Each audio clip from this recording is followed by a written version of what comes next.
Hi, it's Gadget UK here again. This is going to be slightly differently structured, this video. I figure there's two different flavours of visitor, if you like, to a video like this. Some people just want to just get, cut straight to the point and know exactly what this product is, what the benefits are, so they can go away and make a decision about whether to purchase one of these or not. And then you've got other people who perhaps might want to see a little bit more in-depth information and see the thing work and have a look, close up at the board, etc. And just listen to me waffle. So, right from the start here, I'm going to just go through some, key selling points here, some reasons why you would want one of these. But before I do that, I'm just going to give a really brief history of Terra Onion and products they sell. Yeah, so if you're not aware, Terra Onion, a company based in Spain, they designed and manufactured these last year, the Neo SD, which was an Everdrive-like card, better in many ways because it just replicates all the original protection hardware in some of the more larger chipset, ROM count games there for the Neo Geo, for the MVS and the AES. So yeah, these were fantastic products. You probably will have already seen my video that I did on this. It was about this time last year actually. So yeah, the Terra Onion team seem to be in a Christmas release phase, which is great for me. It's an early Christmas present. So what is this? What is this PCB? It's the SD System 3. I think it's called the SD Super System 3 actually.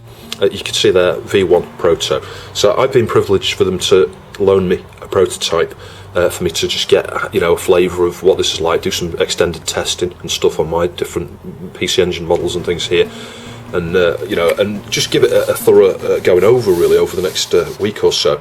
But these are pretty much ready to sell. I think they're just waiting for the shells. Pre-orders should open literally any day, probably around the same time this video goes up, I would think. So it's got a micro SD card slot there. It plays HuCards, CD games, Super CD games, arcade CD games, has save RAM built in, so your saves relate to, what happens is it creates a file on the SD card there in the BUP folder, so you could take those off the device, give them to friends, upload them online, just back them up. That's the first really for the PC Engine. No Rgb mod required. This provides RGB, and RGB and sound goes via a Sega Mega Drive Mark II type connector. So if you've got a Mega Drive Mark II RGB lead like I already have here, you can just plug it in and you're away. And those are dirt cheap, £5 to £10, you get a fairly decent RGB lead there. Uses the THS 7374, I think that's down here somewhere, in order to to amplify that RGB signal there, the levels there, and so you get a really crystal clear picture. And incidentally, that chip is quite commonly, it's a popular chip. Everyone's using that at the moment. That seems to be the best thing to use to get decent RGB out of things like the PC Engine and the SNES. It's region free, so you can play all region, HuCard and CD games on this system. No power supply or cables required, as you can see. Well, I said cables, you need a video cable, but that's it. The beauty with this is all you need is a PC Engine. These are what, 50 quid with a controller usually. If you don't get a power supply with it, a power supply is about a fiver. So for around 50 to 55 quid, then you just need one of these, and you've got the entire CD and HuCard collection available to you. You can play everything, every single game, as far as I can gather. I mean, I've played a ton of stuff in the last 24 hours on this, and no problems at all. Amplified stereo audio out, so you don't need to do an amplification there, a mod to to add amplification on the stereo. Supports 128 gig micro SD cards.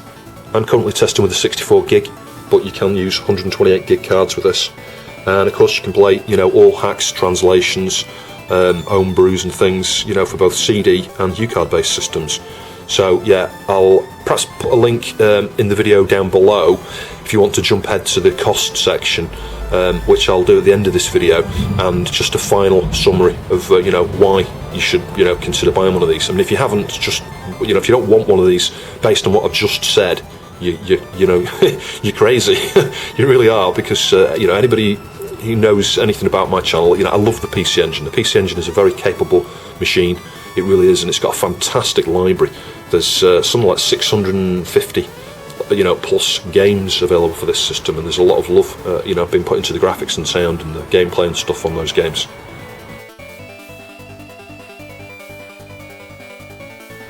So now we've got all that good stuff out of the way, we'll just have a quick look at the board and stuff here, and I'll just talk through some of the features and things in a little bit more detail. We'll just show you the thing working. So yeah, I've got to thank Alex actually at Terra Onion, because he's gone out of his way to be able to loan me this prototype here. And it's just really appreciated. Really, it was unexpected that I would be able to see this just before it goes live. Now, there's a few things to point out. The board here is a proto. You can tell it's a proto. I mean, it's had a lot of rework. There's a bit heat damage, if you like, around there. And he did explain it's because they swapped out the RAM chip a number of times, test different chips. As part of the whole pricing thing to make it competitive, to get it as cheap as possible for people. Obviously they've tested different components in key locations, and that, I think the RAM there was one of those chips.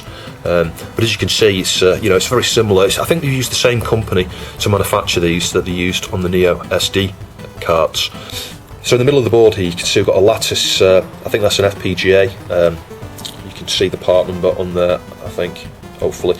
But yeah, one of the things that's doing is replicating the hardware of the CD-ROM functionality. Something like the Super CD-ROM 2. So it's handling everything. You've got everything there from the TAPI type interface to the replicating the actual drive mechanics itself via SD. You stick your SD card in, you've got your ROM image. This is able to see the files on this card here just like it was a laser looking at an original disc, and it's it's replicating that whole the whole thing there, the whole chain of events from let's say getting a command from the PC Engine via the interface here to translating that into a physical, I want to read a file on a disc, on a CD, or a sector on a CD. So it's really impressive stuff, and we can only hope really, and what will probably happen, I would guess, is that this sort of technology, they might be able to reuse some of it in other systems. So we may see some of the CD solutions like this, SD type CD emulators, if you like. I don't like the word emulator because we're not really emulating a CD. We are, in the sense that it's 100% accurate emulation. That remains to be seen. I haven't seen any bugs yet at all, but it's very, very close if it's not 100%, because I've tested a fair bit, as I did when I played around with the Neo SD card last year, and I haven't found a problem yet. So yeah, coming back to my point there is, yeah, it's replicating the hardware. It's not really so much of an emulation. It's it's a hardware one-to-one.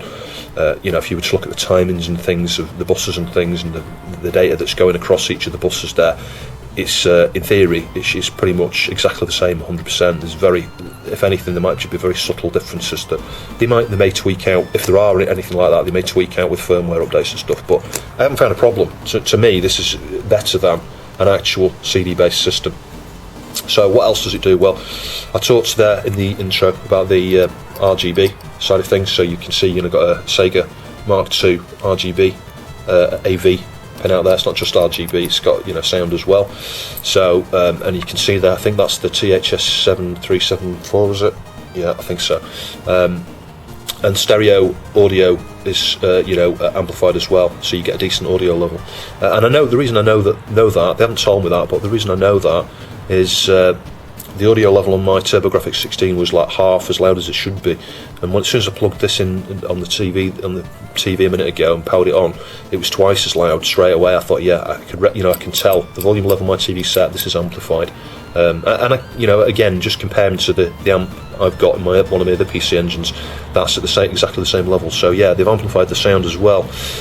You've got your RAM on here, so there's a number of things they're probably doing with that. One of them is to play HuCards, so you can load HuCard games off the the micro SD here. That's probably what they're going to be using the RAM for, but also the save RAM. So each time you save, probably some of that RAM's going to use or hold your save file, and it's stored to SD automatically. The standard goodness you can expect really from the Neo SD team here, with some level shifters there for the buses. So safe to use on retro systems. You're not going to destroy your systems or wear the chipset down by mixing 3.3 volt and 5 volts. So yeah, every attention to detail there. It's a very compact board. It's obviously a lot smaller than the Neo SD, but it doesn't need to be that big. So yeah, I guess the main thing that most people will be interested in is the CD support. You can play CD games, Super CD games, arcade CD games, but also every single HuCard as well. And for CDs and HuCards across all regions. So you've got no region protection. You can play any game, all off micro SD.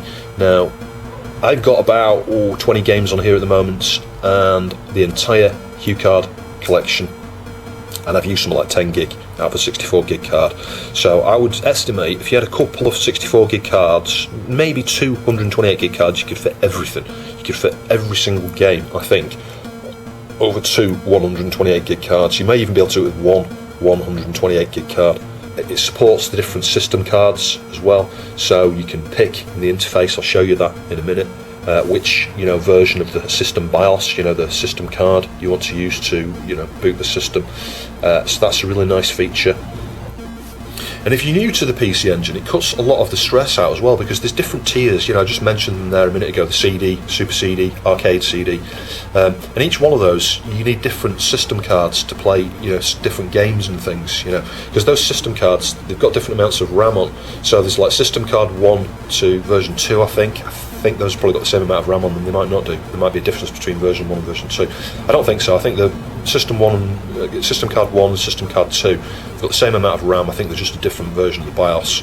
And those are generally required for standard CD games. And then you've got like system card 3 for the Super CD stuff. That adds more memory. And then the arcade card, which adds even more memory above what the system card 3 provided. So you don't need any of those cards, and that's the cool thing. You don't need anything with this other than a PC Engine. Just plug this into a PC Engine, you've got your RGB, you don't need anything else. All you need is some files on a micro SD card.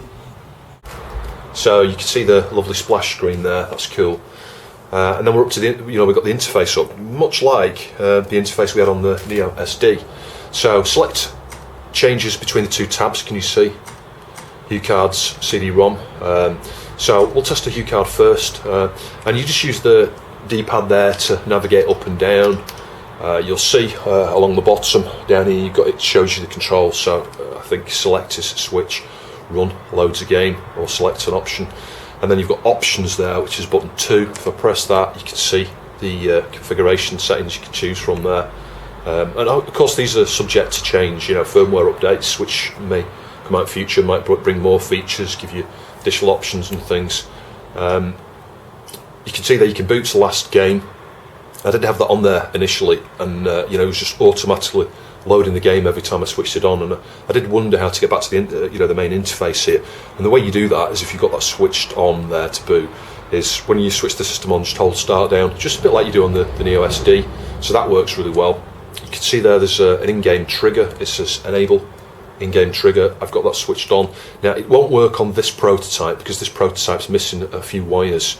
The functionality is there, it's embedded within the FPGA and stuff, but yeah, on the prototype version I've got here, that's not working, but it is working on the versions they've got in production at the moment. I think they've produced them already. I think the boards have been done, they're just waiting for the shells and things. So yeah, these should be available to ship soon.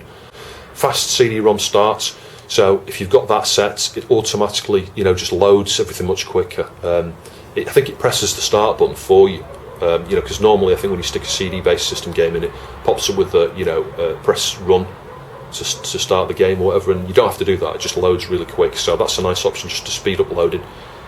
Next one, per game backup RAM.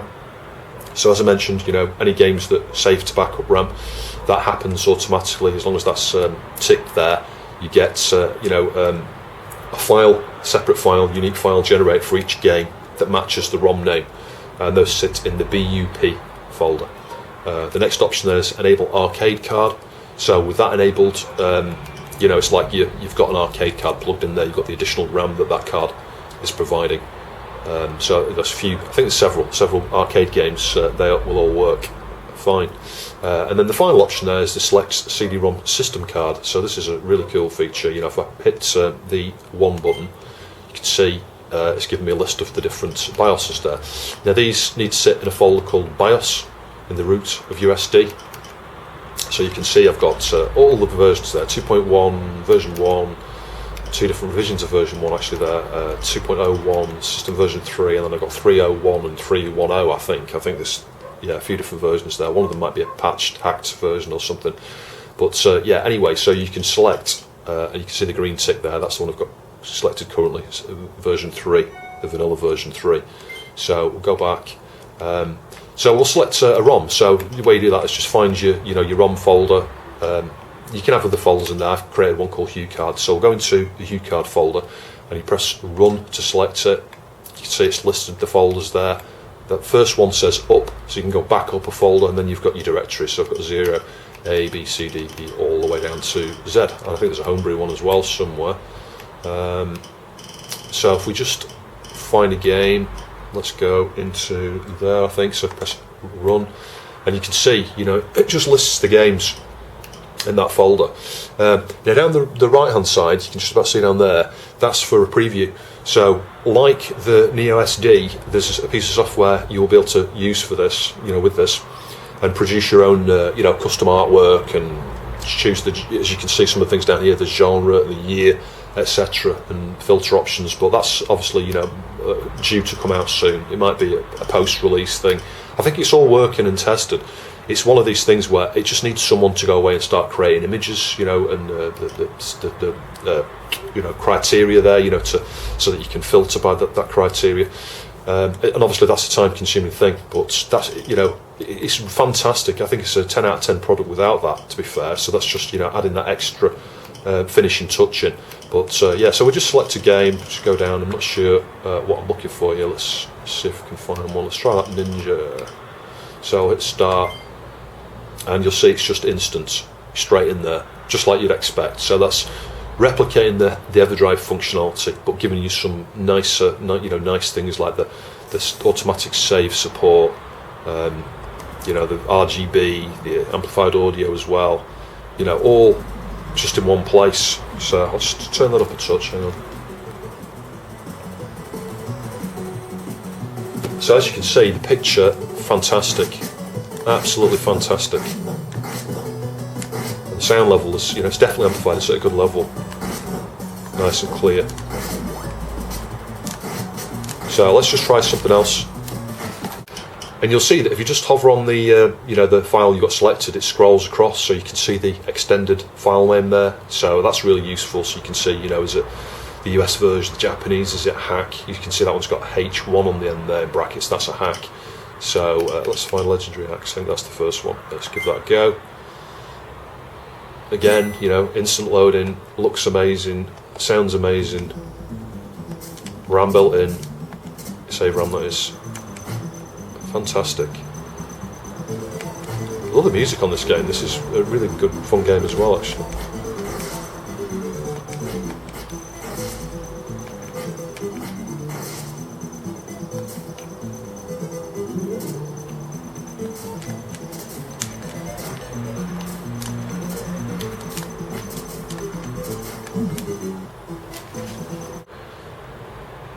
So the bit everyone's waiting for, I guess, is the CD stuff. So we hit select to change the CD-ROM tab, and then we go down to the ROM folder, because that's where I've got them. I could change that to CD-ROM. I don't think it's fussy on the name of those folders when it's looking for the actual files.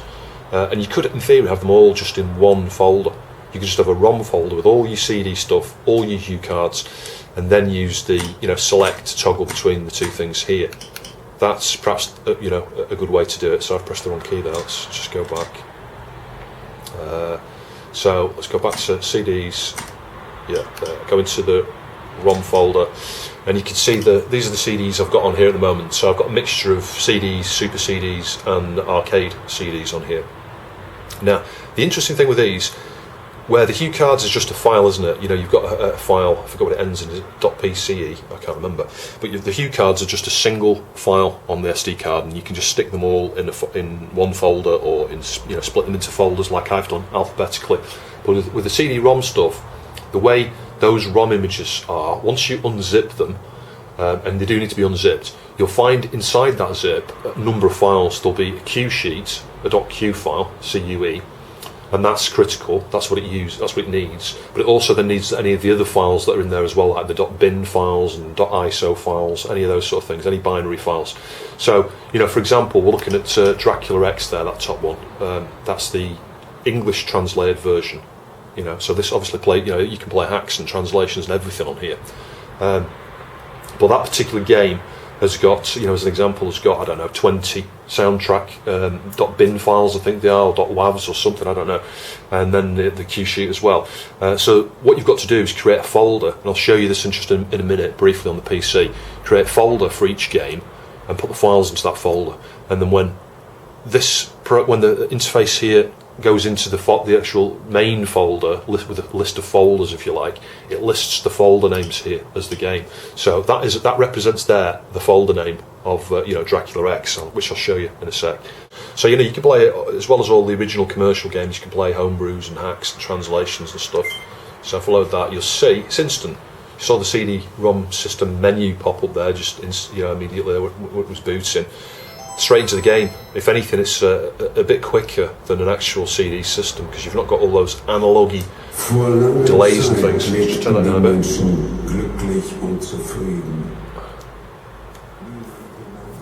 Yeah, I'd probably turn it down a little bit too much. But you've got the full animated intros. Everything works there with regards to sound and cutscenes and things. No issues at all. So I'll skip that, we'll start the game. Now this should have a save from last night. I should be on the second level, I think. Yeah, you got 12%, yeah, so we'll hit start, and that should just go straight into level 2. And the saves, as I mentioned, you can just take them off your SD card and back them up or use them on different system, etc., which is cool. Turn that up a touch. Hear the audio, CD audio. So the other thing to note is that you don't just get the CD audio, you get that extra PCM sound channel as well that the Super CD and stuff provides, the CD-ROM systems. They added an extra PCM sound channel as well as the standard CD audio.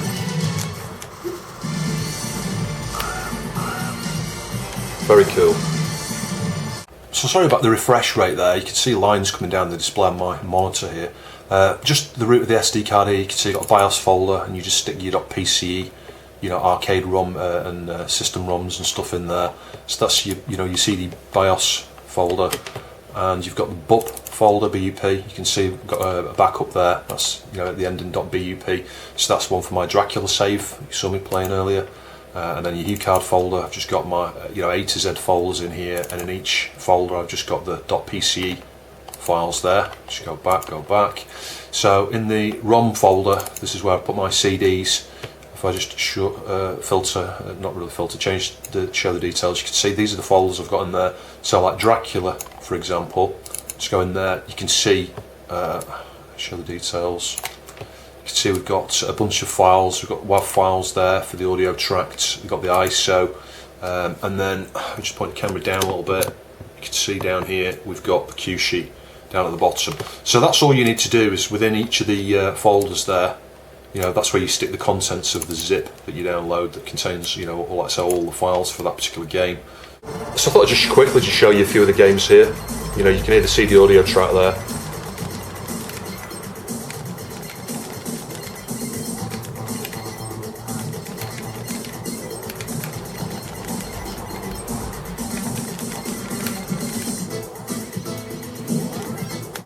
Bit of Strider. So this is an arcade card game. This normally requires the arcade card. I'll skip the intro stuff, I think. Might be able to.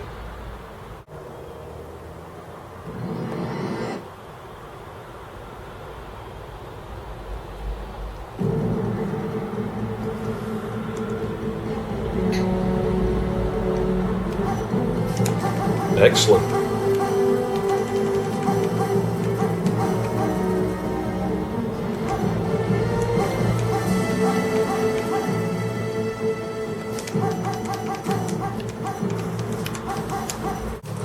So a bit of Lords of Thunder here.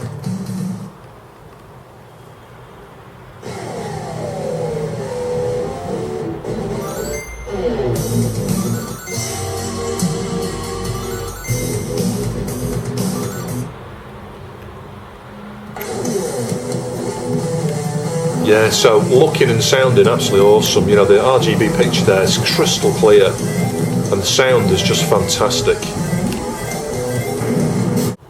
So I know precisely what you're thinking. You're thinking, will this work on a TG16?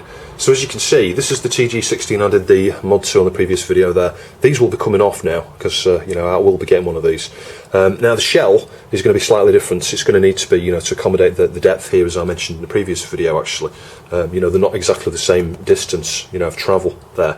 But, you know, if you imagine, if you bought one of these and you took the shell off, because, you know, this isn't actually designed for the TG16, primarily it's the PC engine. But if you bought one of those, took the shell off, just stuck the board in, no problems at all. Now, picture quality is not great, but this, I'm using a pretty cheap Mega Drive 2 cable here actually. It might not be fully shielded, so you know, that's something to think about. If you do get one of these, make sure you've got a really good quality, you know, RGB lead there. But yeah, no problems. Got CD audio, cutscenes. Let's hit start. In theory, my load should be there again. Let's see if that's worked. It should do. Yeah, there it is. Fire.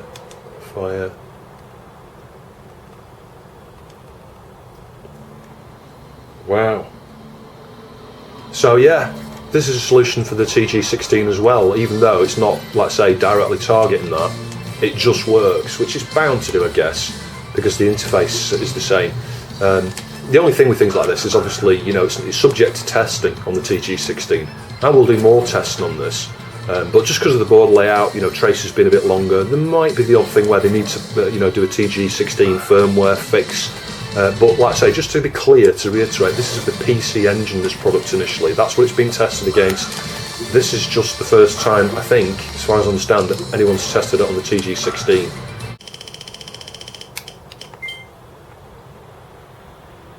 Sweet.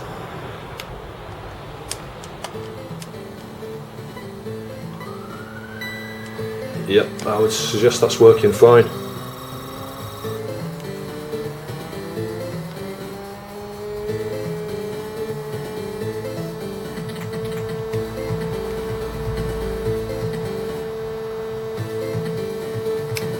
Helps if you go into high gear.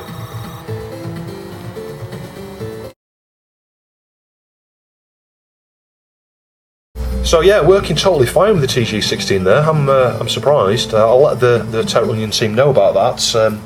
I might end up sending this unit to them actually, so that they can test a bit more thoroughly themselves.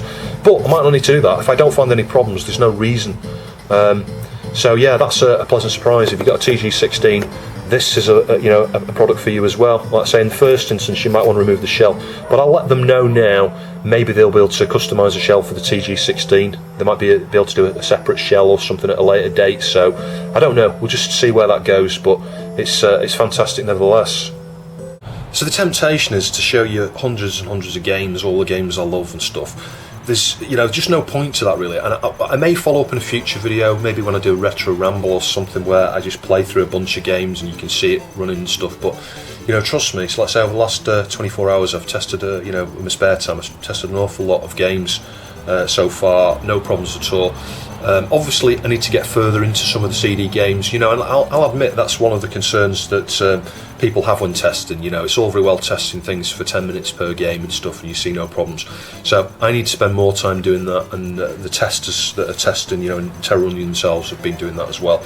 There's no signs that there are any problems at all, but you never know. So I would say that if you did buy one of these and you got a glitch, just report it, and they would be, you know, it would be resolved fairly quickly. I'm sure they would certainly investigate very quickly, and I'm sure a fix would be forthcoming if there were any problems. Because, you know, just from previous experience of dealing with these guys, really, these you know, guys in Spain here, the Terra Onion team, they're very supportive. You know, they put a lot of passion and love into their products. And that's an interesting point to mention. You know, I've touched on that now as well, I guess, that it's a product. It's not just a homebrew thing that someone's doing in the spare time. This is their business, you know, so the prices and things, some of their products may seem a little bit more than some people might want to pay, but actually there's actual value in the products, and I'll explain that a little bit more as we come to costs. If you consider the cost of a PC engine, what's that going to set you back? 50 to 70 pounds probably, with a, you know, so you'll get a controller with it. Let's say, you know, at the minimum it costs you 60 quid. So 60 quid with a controller. You then need a power supply. What's that, £5? You then need to get it Rgb modded. Well, yeah, that's if you do it yourself, obviously it's a lot cheaper. But if you to get somebody else to Rgb mod PC Engine for you, it's going to be 30 to 60 quid-ish roughly, maybe even 70 quid with a decent cable. And then if you look at the cost of a CD-based system, you know, something like the Super CD-ROM 2 here, as you can see, these will set you back between £200 and £300. And that's assuming it doesn't need recapping. Most of them do. Most of the CD systems out there need recapping. And if you get one of the old, I forget what it's called, but the original CD systems, the square one, I'll put a picture up here. If you get one of those, they suffer from the lasers failing and the gears breaking, and again may need some capacitors replacing from time to time. You know, and then I guess the alternative is you could buy an RX, you know, a Duo RX or something like that. Again, probably the Duo RXs don't tend to need recapping as much, but they do still suffer from bad caps. And then the lasers fail, and you can get problems with gears, and the sleds can wear. You know, there's all those mechanical, analogy sort of things that you get with all those CD versions, really, of the different PC Engine hardware there. So, you know, you've got to question: would you want to spend £300 on actual hardware that may last you a year or two, might even only last you a few weeks or a few months? Or would you rather have something like this, where you can play every single game? You don't need to Rgb mod your system. It's got amplified audio, you know, amplified clear video, save RAM support, plays all the system, you know, all the games, 650 odd games across, you know, HuCard, CD, Super CD, Arcade CD, gives you all the system cards as well. Plays hacks and translations, homebrews. You've got a save in there and the cost of an Everdrive. You don't need an Everdrive as well. So, you know, if you add it up, I think these are approximately going to be somewhere in the region of €250 shipped. So, you know, you can do a faster, more expensive shipping for, you know, if you're on the other side of the planet.